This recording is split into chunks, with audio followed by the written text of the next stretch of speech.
Hello, YouTube.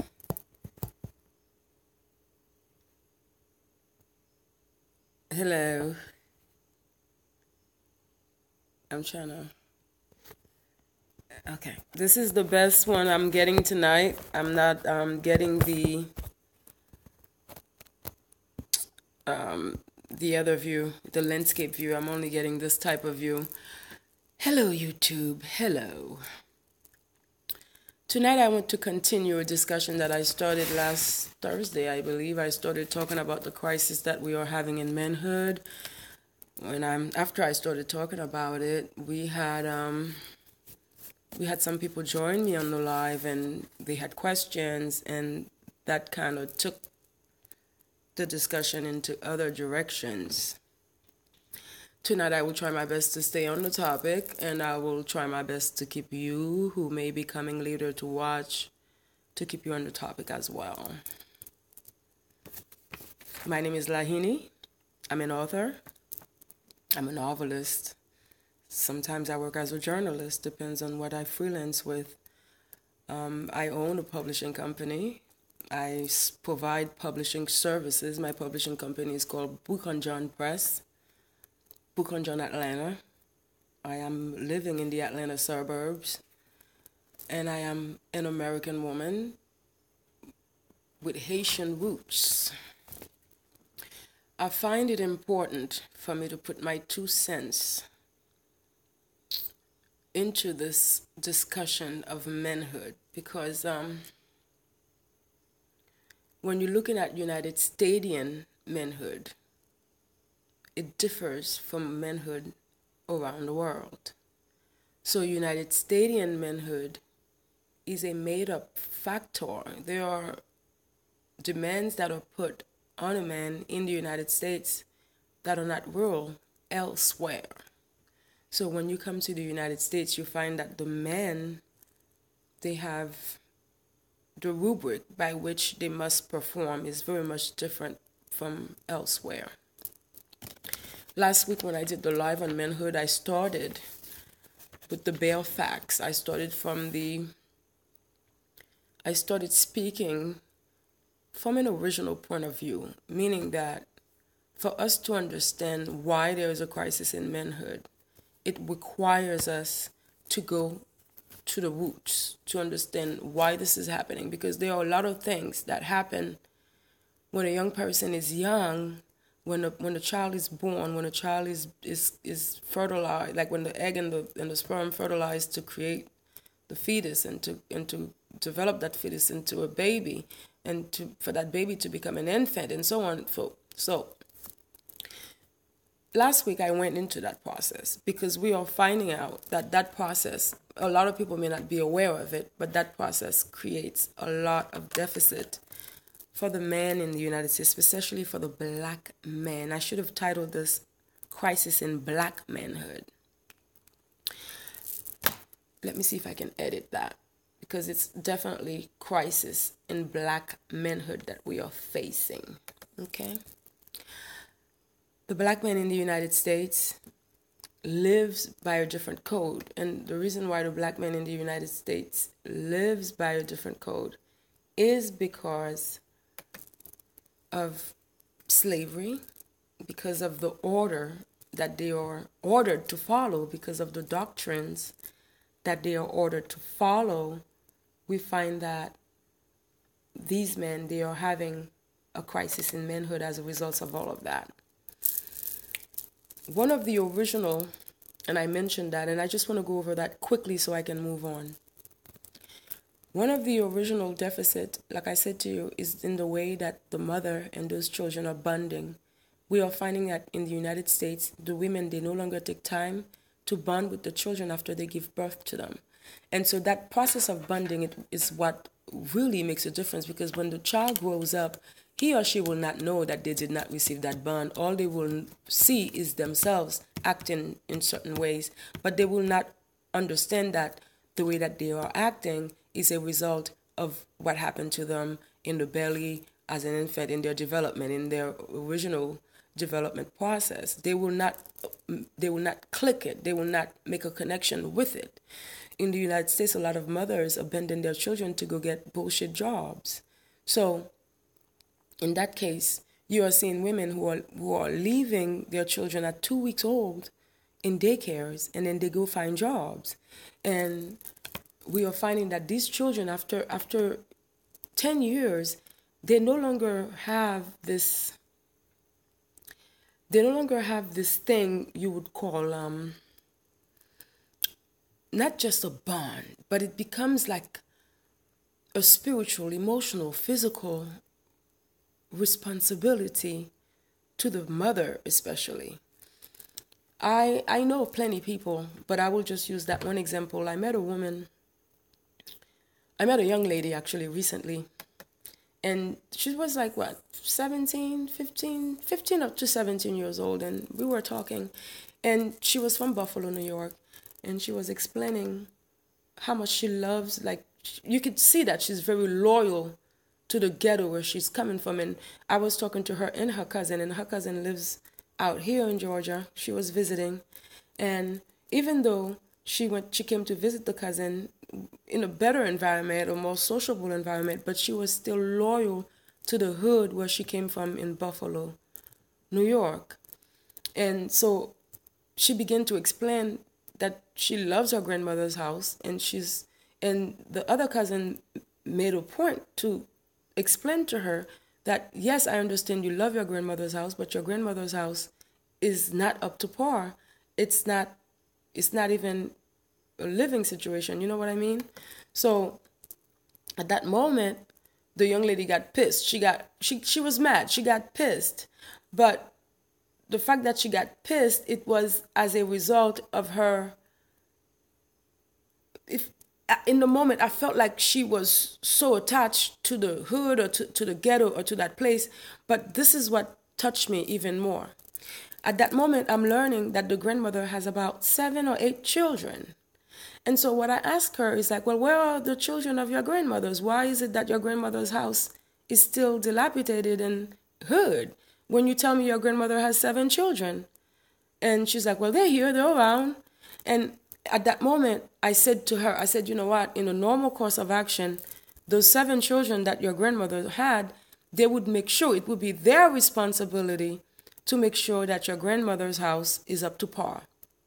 It will be their responsibility to make sure that your grandmother's house is repaired and fixed, because those are the children that came out of your grandmother's womb. And like I said earlier, like I said in the live last week, as a result of lack of bonding with those children, they forget that their first responsibility is towards the womb. So when you're looking at, and what I did last week is I also established the Haitian culture as our point of reference for this discussion. For this discussion, we are going to turn to the Haitian culture as a stable reference for a difference in culture. So meaning that because I'm using the Haitian culture as a stable point of reference, it doesn't mean that there are not Haitians who do not follow Haitian cultures. A lot of times when I do YouTube videos, people will come in and comment and say, well, I know a bunch of Haitians in California and they don't act like you. Hell yeah, they don't. You probably know a whole lot of fuck nigger Haitians. They're not going to act like me. Because at this moment in the Haitian culture, we are having a crisis as well. We are having a crisis of identity. Because a lot of Haitians, when they travel, a lot of Haitians in the Haitian diaspora, the first thing they want to do is they want to blend in the culture where they go, because they don't want to feel left out. Because a lot of the people around the world, they have been conditioned and programmed to hate Haitians. Let me tell you something about us Haitians, my video today is titled Tommy Sotomayor, Crisis in Manhood. Tommy Sotomayor is a person who has inspired me to do videos to help black males to repair the crisis in their manhood. But I also have messages, I have things to teach Tommy Sotomayor. One of the first things that I'm going to teach Tommy in this live today, Tommy Sotomayor, do you understand that the country that you come from, Panama, my ancestors got you guys out of slavery? Toussaint Louverture and the rest, they were rich enough to furnish Latin America and South America with a budget to fight for their freedom, to train their generals to fight So because those people are from Panama, Bolivia, Venezuela, all of these countries in Latin America, Haitians, we liberated you. We are your forefathers, Tommy Sotomayor. So when you open your mouth and you speak bullshit about Haitians, watch your fucking mouth, okay? Watch your mouth, okay? I'm speaking to you, woman to man. I'm not speaking to you, servant to master. I'm speaking to you, woman to man. Before you open your mouth and you speak bullshit about Haitians, watch your fucking mouth, nigga. Watch it. Because at that moment, you become an ingrate male. And you become a deficient male because you forgot who liberated your ancestors. Okay? You forgot who gave you freedom in Panama. It was my ancestors. Okay? Panama and Haiti have a great relationship. I know many Panamanians. I love them, they love me. And in your country, because of your dark skin, you're a problem. So don't act like we don't know history here. Don't act like we don't know what's going on around the world here. I'm well versed. All right? So moving on to the concept of responsibility I was speaking about. And as I'm explaining to you, the Haitian culture is the culture that I'm going to use as a point of reference to compare the males in the United States to the males of that culture. So when I use the Haitian culture, it doesn't mean that all Haitian men do it. No, it doesn't mean that all Haitian women do it. No, that's not what it means. It means that this is the way of life. This is the culture for most Haitians. And it means that there are a lot of Haitians in Haiti who are still practicing that way of life and who are still keeping it going and keeping it alive. Those are not the things that are reported across the world, because those are the things that the media across the world, they want to abolish. They want to abolish Haitian culture because that's the culture of the original people of the world. Okay? When we look at the responsibilities, like I was talking to that young woman and I told her, your grandmother has 7 children. Those 7 children should have had the responsibility of fixing your grandmother's house, repairing your grandmother's house, and making sure that your grandmother is living a plush life, because this is a woman who already gave birth to 7 children. When you give birth to 7 children, you do it because you want to free yourself. You do it because you want to have help. You do it because you want to make sure that in the future, those children will be able to help you. You want to make sure that in the future, those children, they will be able to provide you with financial solutions, work help, and other type of help. They are supposed to be your soulagement later on in life. Okay, that's why we have children, not to give them up to the States, not to send them to daycare and have other people raise them.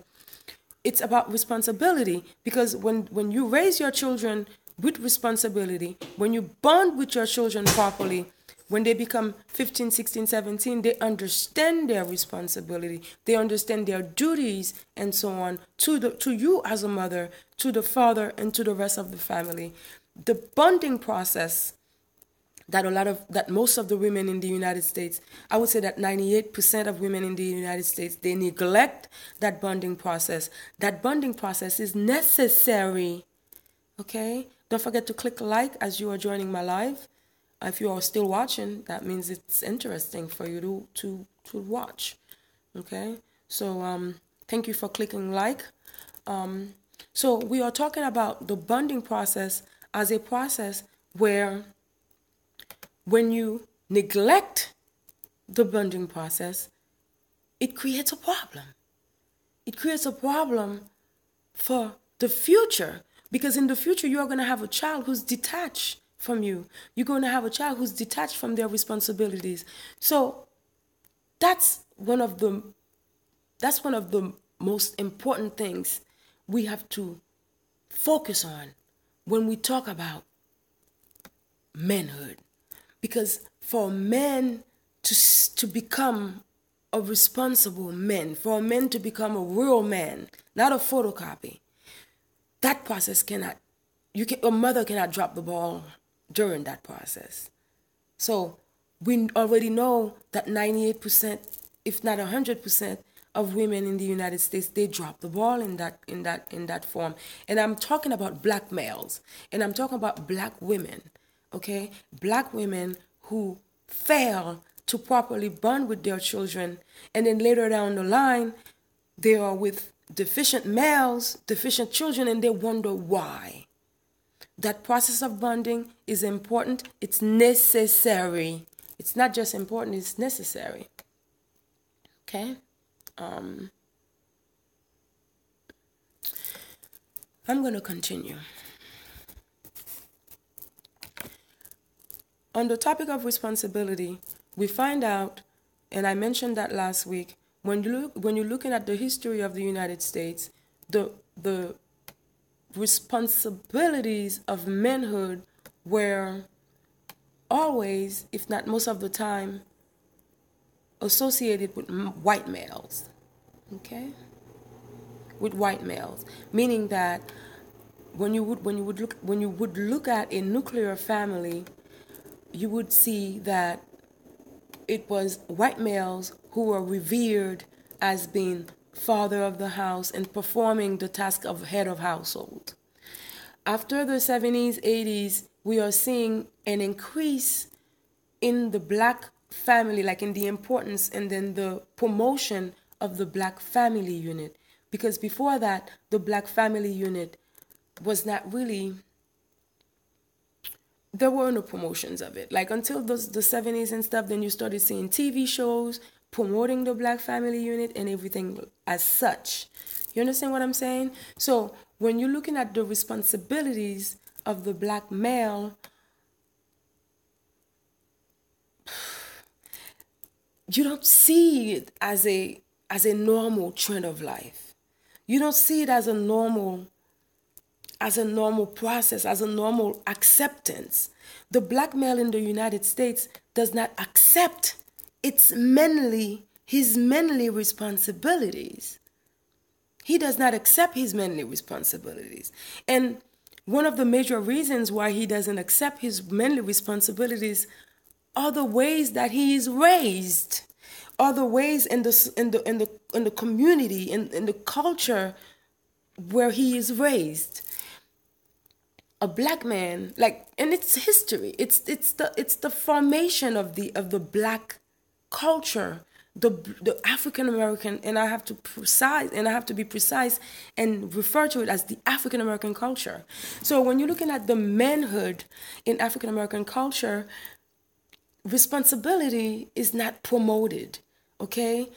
Responsibilities are not expected. When you're looking at, you could go to any trailer park and pick any Ricky-dink white girl, trailer park white girl, and she would be like, that's my man. I need you to take care of that house. I need you to do. But the black woman, she takes on another stand. In her mindset, she wants to become, her mindset is more towards independence. I don't even know what the fuck that means because you're not even a free bitch. I don't even know what the fuck that means. But in her mindset, it's like, I'm an independent woman. So when she has a man, she doesn't put those expectations of responsibilities to him as a mandate. It should be a mandate that you are supposed to be responsible for this, that, the other. It should be a list of things that are handed to you that you should be responsible for. I'm going to read your comment in a moment. Tig Evans, good evening. How are ya? Good evening to you. And like we were talking on my Facebook, Tig Evans. I think it was you. I have children around your age, about your age group. I do. Okay, so what I'm doing right now, Tig, I'm trying to understand what I'm doing with my live stream, because this is my first few times doing it. There are things that I need to understand in the background of it that I'm not fully aware of yet. Okay, so Tig Evans says, yes, we are raised to think subservient to white culture and Jesus or Allah here. Yes, so you see in a culture where the responsibilities of those young men They're not taught to them. And I'm going to go right now, I'm going to start going into what I mean by responsibilities and what is the process, what does the process look like when you're raising a responsible male. There is a process and there is a look to it, okay? So I'm going to explain to you what that looks like, what it look like, okay? Again, I'm using the Haitian culture as a point of reference. When you are in the Haitian culture, and I'm talking about a Haitian culture as at its essence, not the Haitian culture that you're going to find in Port-au-Prince.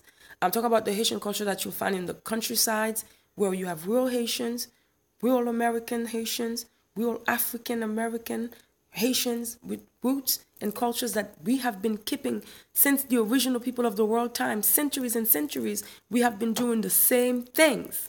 So this is a culture that is verified and that has been proven successful over and over. So that's why I'm using it as a point of reference, because it has its merits. Okay?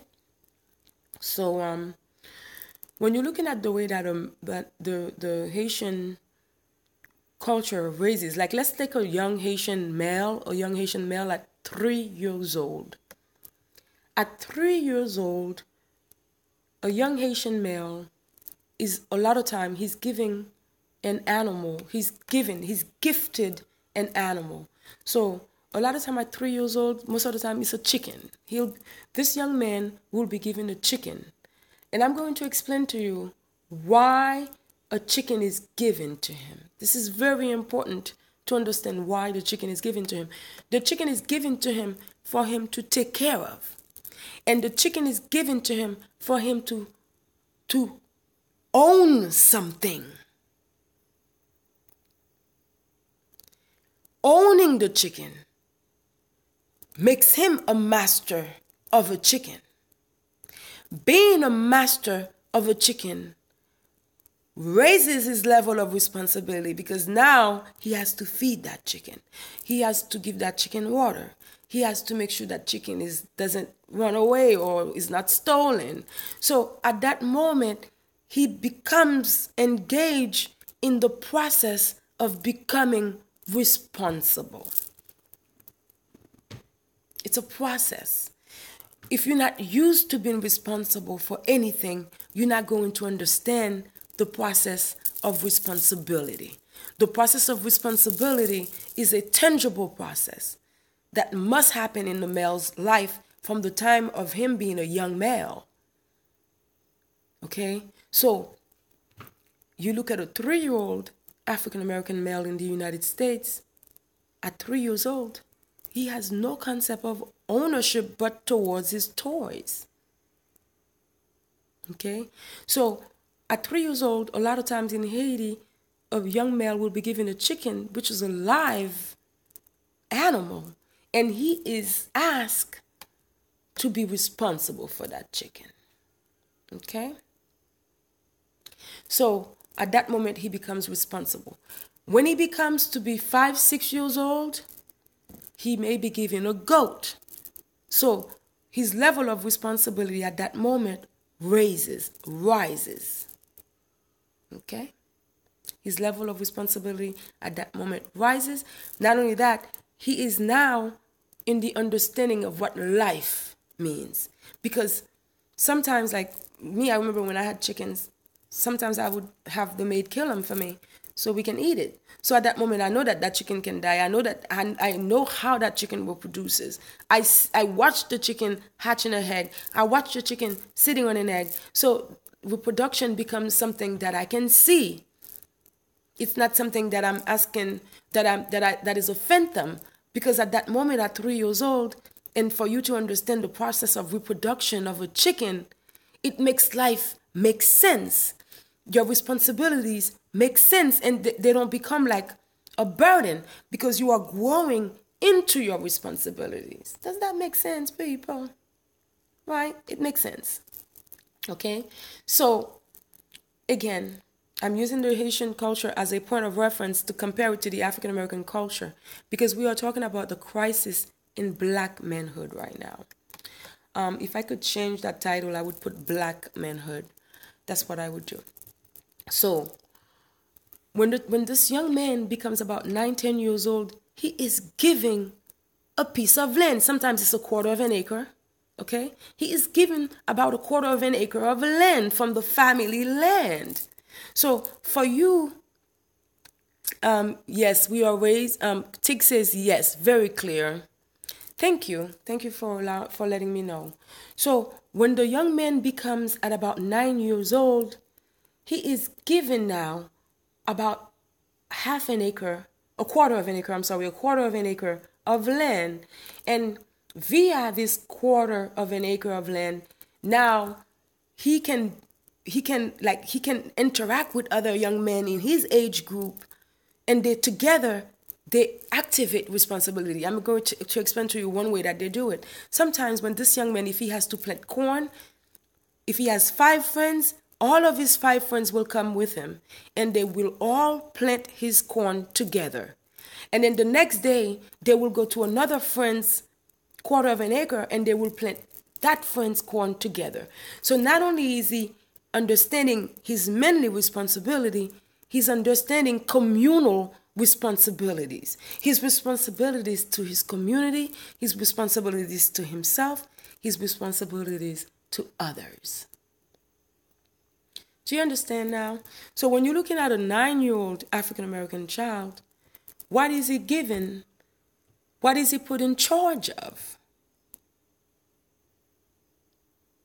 A 9-year-old African-American male, a lot of times he's watching video games, he's playing video games, he's listening to rap music, his mind is involved in distractions.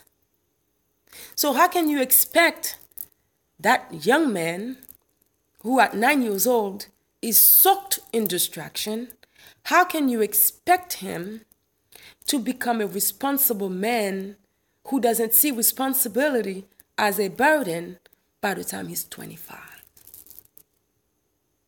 How can you expect it to click just like that? How can you expect it to happen just like that? Do you guys understand what I'm saying? All right. So we are talking about responsibilities, and it's the ways that you raise your children. The ways that you raise your children will determine what they do when they are 25, 30 years old. And a lot of times people forget that there is a connection, there is a direct connection between the ways we raise our children and the ways that they begin to act when they become older. Okay, guys? When you're looking at an African-American child, 9, 10, 11, 12 years old, they're interested in sneakers, they're interested in nice hairstyles. Because I have had children that age. And it was a struggle when I had children that age to keep him in responsibility because he was distracted with what everybody else was doing. So that's the culture at the time, because that's what everybody else is doing. Everybody else is cutting their hair like that. Everybody else is listening to that music. Everybody else is doing this dance. Everybody else is doing this. So at that moment, the child becomes involved in distraction, and that part of the brain that should have been occupied with responsibility is denied. And let me tell you, if you don't catch them at that early to teach them responsibility, it's like having a little plant, okay? And your little plant is growing like this. All you have to do is take a stick and anchor that little plant and keep it like that, and it will grow. But if you let it grow like that for 4 years, 5 years, and then it becomes a tree, you will not be able to do this and straighten it to where it can conform. So the raising and the teaching of good manners and good habits cannot happen after your child is 15, 16, 17, and then now you're complaining, and now you want counseling, and now you want this, and now you want that. It cannot happen backwards. We cannot drop the ball when those young people are young and then expect them to pick up the ball when they're 15, 16, 17. There's a philosopher by the name of Pascal, and he has a quote. I can make a quote from him. Pascal tells you, he's a philosopher. He's a known philosopher. You might have heard of him.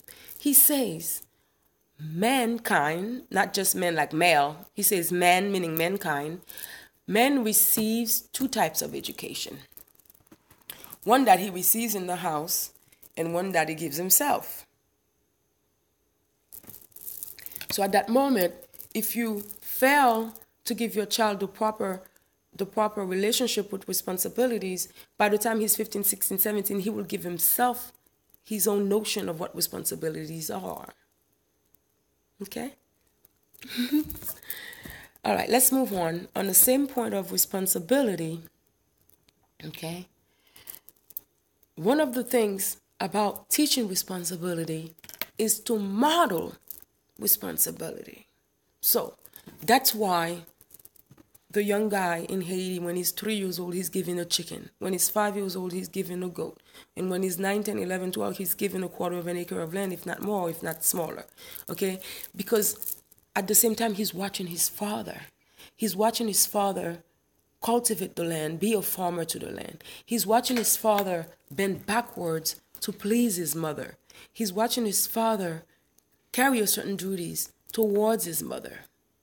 And so in that sense, it's easy for him to mimic becoming a responsible man because he has a role model. He has someone who is modeling for him what it is that responsibility means. When you look at in the countryside of Haiti, where the culture is pure, most of the work of the family, most of these works are done by children. Children are the primary auxiliary forces for the mother and dad. So when the mom and dad are doing things, the children are there, right there, as the right hand and the left hand of that mom and dad to help them out. Whereas in the United States, when a young man is 9, 10, 11 years old, they tell you he's a child. Yes, he's a child, but they treat him like a cocobe, like a SPED. My children call that SPED, like a special education. Like all of these young men are treated as if they are retarded. They are treated as if they cannot be trusted with responsibilities. So when when a black young man in the United States is 10, 11, 12 years old, most of the times his mother or his father doesn't give him any responsibilities. He doesn't have any chores. He doesn't have any things to contribute to the household. He doesn't have any of that. And that's a major problem.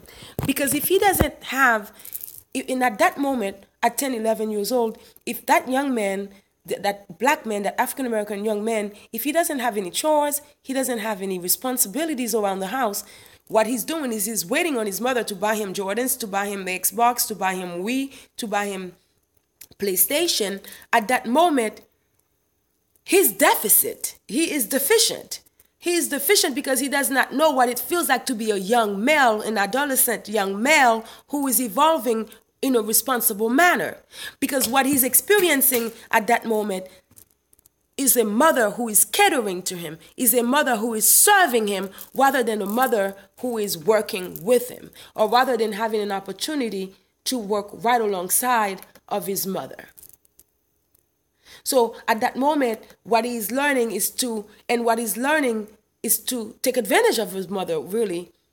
Because you're buying sneakers, you're buying this, you're buying that, but that child, he's not contributing anything to the household. So if you're 10-year-old, you're 11-year-old, you're 12-year-old, if they're not contributing anything to the household, how can they become mature men when they are 25, 26, 30 years old? Do you understand why I'm taking this discussion from the original point of reference? Because if we are expecting these black males to be responsible when they are 25, 30 years old, then the people who are raising these African-American men are going to have to make responsibility a part of the rubric, a part of the curriculum, I would say, of raising that child. It is not fair for you to expect that young man to be a man at 25 years old, 30 years old, when you never taught him that when he was 3 years old, 5 years old, 10 years old, 15 years old. And all of a sudden you expect him to mimic what other males are doing, and that's how you drop the ball. That's how you lose your son to the state, to the republic. because then your son becomes a pawn for the republic. He becomes a utility for the republic rather than to be part of a working team, which is the family. Excuse me. Do you understand what I'm saying? So when an African American young man becomes 14, 15 years old, he's in high school. Okay? One of the biggest ways to lose your son is when he gets to high school. I'm a former licensed high school teacher, so I'm speaking from personal experience right now from what I've seen. Because when you look at these young men and they get to high school, they are so immature. They giggle like girls. They play around like girls. They have no concept on how to protect their manhood, because there are no persons in the house who is making that a priority, protecting your manhood. I remember when my son was young, we used to go to this prep school. We were part of this Jesuit system, and at that moment, okay, my son almost got sacrificed by the Jesuits. It's not a joke. When your son is entering high school, that's the moment where your son most likely will get sacrificed. You have to understand the system of schooling in the United States is very much different, because it's not for the education of your child. It's for the socialization of your child, but not for the education of your child. You should educate your child. You understand? Most of the time when a young man becomes 14, 15 years old and he enters high school, he is still a foolish mortal. It has not occurred to him that he's a man now, okay? And that right now he has a duty to protect his manhood. He has responsibilities, because those things were never made real to him by his African-American mother or father, okay? So in the moment that a young man is 15, 16, 17, his responsibilities are to help his mother, help around the house, help to protect sisters if he has any, cousins and stuff if he has any. And his responsibilities are to contribute. Now at that moment, if he has to get a job, yes, he should. Me, if I have a 17-year-old and I would not waste my 17-year-old in high school. A 17-year-old man, I'm not going to waste you in no high school. It's a waste of your time. It's a waste of my time. At that moment, when my son is 17, I'm going to pull him out of high school. I'm going to remove him from the environment where he will be socialized against my nature. Because at that moment, your son is socialized to rebel against any responsibilities that you may have to give to him. Because in high school, he's treated like an irresponsible child. And he's treated like he's been socialized to follow a culture, the United States culture, which may not necessarily go hand in hand with your beliefs at home. Also in high school nowadays, a lot of young men are raped. A lot of young men are physically attacked and abused in the bathroom, in the high school bathroom. So there are a lot of tragedies that are happening in the life of a young man when he becomes 14, 15, 16, 17 that the parents may never even be aware of. Okay? So at that moment in your child's life, it's up to you to focus on the education of your son, and also to focus on the socialization of your child, which should have been a process that should have been started way back there. Okay? Before I go into criticize any black man or to do that or that, what I'm doing, because this is part 2, this is going to keep going. Tomorrow I'm going to do part 3. Before I go into those things, I want to break down where we went wrong. It's not fair for me to come here and start bashing black men, or start giving them advice, or start telling them what to do, or start telling them what they're doing wrong, if I don't establish the point of reference where we went wrong with these black males. Okay? As parents, as mothers and fathers, there are ways where we went wrong, and I want to point those out first before I go into black men do this, black women, you know what I mean? Before I go into that, it's necessary to know where we went wrong. So when you're looking at the life of a 14, 15, 16-year-old in high school, 17 years old in high school, he is given zero responsibility most of the time. Okay? So for him to, and a lot of, let's compare that, because at 15, 16, 17 years old in the life of a Haitian young man, because schooling in Haiti is very different. So when you will find that a lot of these young men, and especially if the mother is poor, he's going to study twice harder than he studied before, because he knows his mother is poor, and he knows this education he's getting can put him in a position where he can take care of his mother when he becomes 19 or whatnot. So the motivation of a young man at that time is to take care of his mother, to prepare himself to become in a position where he will be able to take care of his mother. In the United States, that is far from a young man's mind, where he will be thinking about taking care of his mother. In his mind, even if he had a job, whatever money he would make would go towards his cell phone or his sneakers, not to contribute to this, that, or the other for the mother to have a better life. Okay? So you're looking at the life of that child, where not only are they not taught responsibility towards themselves, towards a mother, because the mother is now the model of womanhood in your life. She's going to give you a point of reference for when you want to go pick your own woman to become your own wife. She's going to show you, she's going to be the model for you to distinguish between a chicken head and a real woman, because at that moment you will want to pick a woman who is in closest, I would say, who emanate your mother's energy in some ways or another, in one way or another. Okay? So, when you look at a Haitian young man, after 18 years old, he has finished his philosophy degree. That's what they call it, philosophy degree. And he's getting ready to go into trade school to learn something. And I'm talking, and this example is primarily true for the young men whose mothers are poor. And at that moment, he's going to try to get as much of a job as he can get, as much of something as he can get, so he can help his mother out financially. And if he cannot help her out financially, he's going to do as much chores as he can around the house. Because a lot of times living in Haiti requires, a lot of people who don't have money, it requires them to fetch water. So he's going to do all these heavy chores for his mother. He's not going to sit by and let her do it or watch her do it. Never will you see that happen in a place where the Haitian culture is pure. Now, when you look at Haitians who are mimicking other cultures, it's different. But those are not the majority of Haitians, because when you go inside Haiti, you will find that the majority of the Haitians who are the Haitians in the countryside, they are right on. They are on point in raising those children and making sure that those children understand responsibilities. And most of these peoples are illiterate in the Western sense of life.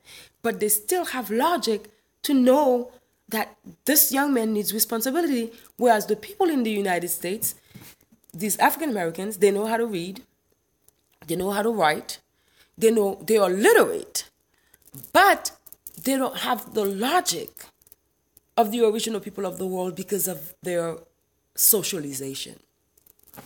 Isn't that funny? And that's something. That's something. That's something to me. It's crazy to me, okay? Because you're looking at these people of the United States who are supposed to be the best people. You know, they know how to read and write. They have better lifestyles. They have other things going on for them. And then you compare them to the people in the countryside of Haiti, because when you look at the United States in society, they are trained to look down on the people on the countryside of Haiti. But when you look at the people in the countryside of Haiti, they prove themselves to be the superior intellectuals because they have common sense. Even though they may not be able to read or write, but they prove themselves to be superior in that sense because they hold on to the common sense and then they raise their children accordingly. Okay? When you look in the African American lifestyle, a lot of times the African Americans will expect the church to teach these young men duties of a man. Again, we cannot drop the ball. We can't. We can't drop the ball. We can't drop the ball to expect that an institution, which is a church, which is created by other men with motive, to have the kindness or to have enough kindness to raise your children for you, or to have enough kindness to teach your children good habits. Because also, when these young men go to church, they don't live in church. They live in your house. So it becomes even harder for the church. It would have been even harder for the church to teach all these things in the few hours that they come to church on Sundays or when they go to Bible studies on Wednesdays. Okay? And if the church should be assigned any responsibilities at all, it should be it should be as a support system for families to raise children properly. But in the African American way of life, the church becomes more like a sucker. Like it sucks on its people. It sucks on its congregation. It takes from its congregation more than it gives back. Okay? It takes from its congregation too much.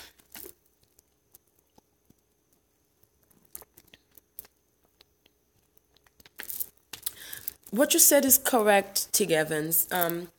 Haitians are owed billions, and you know what? One of the things that Haiti should do is to ask these countries in Latin America to return monies we have given to them and we had loaned to them and we had made available to them, and to pay back for manpower and soldiers that we sent to defend them, because they would have been conquered by Napoleon and other European countries had it not been us.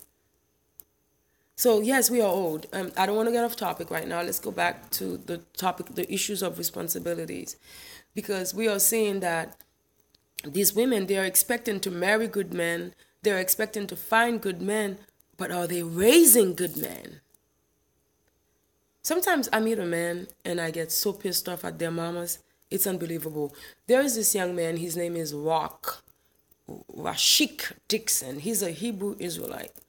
When I met Rashik Dixon, I became so pissed with his mother. I became so pissed with his mother because I could not understand who raised this beast. How could you be a mother and you raise a human animal like that? Like, people do not understand. It goes back to the mother. It always goes back to the women. That's why we as women, we cannot drop the ball. Let me tell you something. When I met this man, to make matters worse, do you know what he said to me? He said, Lahini, I was 10 years old. I couldn't read and I couldn't write, and my mother didn't even know. Then I said, that explains the way you are. You've been abandoned. You've been neglected. So how can I expect you to be a man to me? How can I expect you to function as a sane man? Because every time he tries to be a man, he becomes insane. Because the functions of manhood in that moment are alien to him. A lot of times, these men have to go to the army. They have to join armed forces to learn responsibilities of a man, to get training that they should have received in their households. It's a shame. It's a shame. I think it's a shame. I believe it's a shame. Because I'm getting a little tired and sleepy, I'm not going to stay too long tonight. I'm getting tired and sleepy. I'm just going to do 1 hour, and then I'm going to wrap it up, and then come back tomorrow to continue with part 3. A lot of times in the United States, when young men become 18 years old, his attitudes towards women his age, 18 years old, is one of games and plays. If you come on the live, please like. Even if you stay for just a little minute, for just a little bit, just click like before you move on. Thank you in advance. A lot of times in the United States, when a young man becomes 18 years old, he has no idea on whether or not he has responsibilities towards the opposite sex, whether or not the opposite sex is a family member or not. he still has responsibilities towards the opposite sex. And one of the most prevailing responsibilities is respect and protection. But we are seeing that when a young man in the United States becomes 18, 19 years old, the women of his age group become like a game for him. Those are the things he plays with. So when he fails to give importance to another human being as a worthy human, it's because he himself was not made important to himself. Don't forget that in the African American cultures, the men are taught that women are subservient to them, or that women came from their ribs. And these are people who do not even believe in voodoo. So that's where they become illogical. How can you believe in such great magic, but yet you don't believe in voodoo? Yet you don't practice voodoo as your way of life. But you believe in a magical happening that a person can take a man's rib and boom, it becomes a beautiful female. That's magic. That's the only way that can happen, is through the use of magic. So we see that the reality that is given to a young male, a young African American male, is not a reality that he can use. It's useless for him. But he doesn't know it's useless, because he's just going with the trend of things. He's just going with it because everybody else is going with it. He doesn't have the common sense to question it until he meets somebody who's living on a different rubric, who's following a different curriculum. He will never understand how useless the curriculum he's given is useless. Okay? You guys understand? When I do the live, because as I'm continuing, it's going to get harsher, because I'm going to start getting into real people committing real crazy shits. But before I go into it, I want to break it down as to the reasons why there's a crisis in black manhood. Because of the way we are raising these black men. Let me tell you something about the man that I mentioned earlier. His name is Rashik. Rashik confessed to me, his mother, he was 10 years old. His mother didn't know if he could read or write. Imagine a woman wakes up every day. She puts on her makeup. She puts on her nice stuff. She cackalaking with her friends. In the meantime, she has a 10-year-old son whose homework she never checks. That means when you have a 10-year-old son and you don't know if he's illiterate, and the school has to remediate him at 10 years old to teach him how to learn how to read and write, that means you've been neglecting and abandoning him. That means never was there a time where you sat down and held his hand to help him form an A, to help him write down a B, or to help him write down a C. That never happened for him. He doesn't know that process. And then surprisingly, three of Rashik's brothers turned gay. 3 of them turned gay. Surprise? This is the product of this woman. This is what she made. This is what she created. There was no chance. These young men, they had no chance. I'm even surprised that they even made it that far to be men. Because at that moment, the mother dropped the ball. You guys understand what I'm saying? For you to be able to look back 10 years, 20 years, 30 years and say, I'm expecting a good man, that means you as well have to, it is your duty to raise a good man.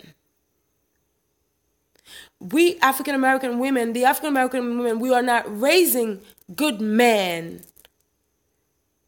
So how can we expect to have or to find a good man to be your boyfriend? How can you expect to find a good man to be your lover, or to marry you?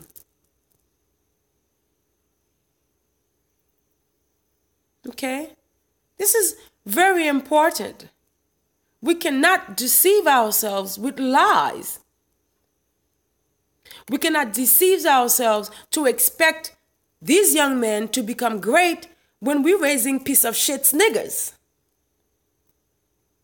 We cannot expect these young men to grow up to accept their responsibilities as head of households if they've never had responsibilities prior. Okay? We cannot expect it to happen that way. It never happens that way in the real world. It doesn't. It never does. Never. Okay, well, there are exceptions. Like I said, when I speak, there are always exceptions to the rule, because you'll find a child who was abandoned, who rises, but even then, he'll be fragmented. Okay, so let's go now to a concrete example, and I'm going to shut the live down in about 5-10 minutes. Before I go, I want to go back to Tommy Sotomayor. Tommy Sotomayor is representing United States manhood, but it doesn't mean that his manhood is together, because United States manhood is not together. It's missing a whole lot. So when a man he's a man, and I respect him for that, but when a man is in the United States and he is raised to be that type of man, he is missing a whole lot. One of the number one things he may be missing is his connection to reality. Please don't forget to like the live, even if you come in for a minute or two, just to stop by. Don't forget to like the live, okay? So in that moment, he's even with truth, even with the truth, a lot of times we see that black males, they are missing a relationship with the truth. That's because the manhood in the United States, it is specifically trained to distance from the truth. But a real man abides by the truth. Do you understand what I'm saying? So one of the first men I'm going to help is Tommy Sotomayor. Okay, and then I'm going to branch on to other males, because I want to contribute to society, and I want to help black men fix this crisis we are having in manhood. Okay, so today we talked about responsibilities. I gave you examples of responsibilities. I gave you examples on how you can nurture responsibilities in your young man. So when your young man is 3 years old, you in the United States, you may not be able to buy your young man a chicken, but I'm sure that you can find something to give to him, to give him ownership. Giving him a toy is not necessarily ownership. You have to give him something that he may be able to be responsible for. So I would say a little dog, but because United Statians, they have such perverted relationships and tainted relationships with dogs. I don't know, because in the United States, a dog is not treated like a dog. A dog is treated like a human, and that's totally chaos. That's pure chaos. So I would recommend a dog, but I don't know if I could really, because we see that in the United States, there is a crisis with the dogs as well. So in that moment, when your child is 3, 4, 5 years old, you must teach them how to be responsible by the different chores you give to them to do. Like when the child is 3 years old, you can ask them to wipe the table. You can ask them to clean around, like you can give them like a little broom to sweep. There are different things that you can give them to do as chores around the household. Or you can give them little intellectual tasks, because they have to be made accountable and aware for themselves at that time. And as your young man grows bigger, like when your young man becomes 9, 10 years old, you can give him more responsibilities. And when your young man becomes me, what I recommend, once your child becomes like 16, take him out of that high school. Once your child, if you're an African American woman, you're an African American parent, you're an African American male. Once your African-American child becomes 16 years old, it's time for them to get the fuck out of that high school. Because at that moment, that high school is going to engage them in a process called distraction. That high school is going to engage them in a process called socialization. At that moment, the high school is going to socialize your child, not necessarily teach them good habits, but teach them socialize them to become deficient males. Okay, so for a man to say, I'm a man in the United States, he has to have a certain amount, and that's everywhere around the world. And that's the one thing that we have to remember. For a man to say, I'm a man, he has to have wealth. He has to have something to show for it. So because the young males, the black male in the United States have been focusing on racism, sexism, and all these other things, they forgot to focus on the wealth, which is the primary element of manhood. If a man is not wealthy, who the fuck is you? Why am I talking to you? Like, if a man is not, like, a lot of times you see these men, they are confused because they think, okay, I can tell a woman whatever I want. Well, there is a certain level of wealth you have to have, because a lot of women will not let you get away with shit unless you prove your manhood, not just by wealth, comprehension, responsibility, and so on and so on. Then you can talk a certain way to a woman like me, because you've achieved those things and you've proven yourself capable and responsible. Okay, guys, I do thank the few people who came in to watch my live. Don't forget to subscribe to my channel. Don't forget to share the live, to share this YouTube live with whomever. This is part 2. There's a crisis in manhood. And so the first person I'm going to help is Tommy Sotomayor. So the moral of the story you should walk away with tonight, Tommy Sotomayor, is to see how you can develop a closer relationship with the truth. Okay? I bid you all good night. Peace out.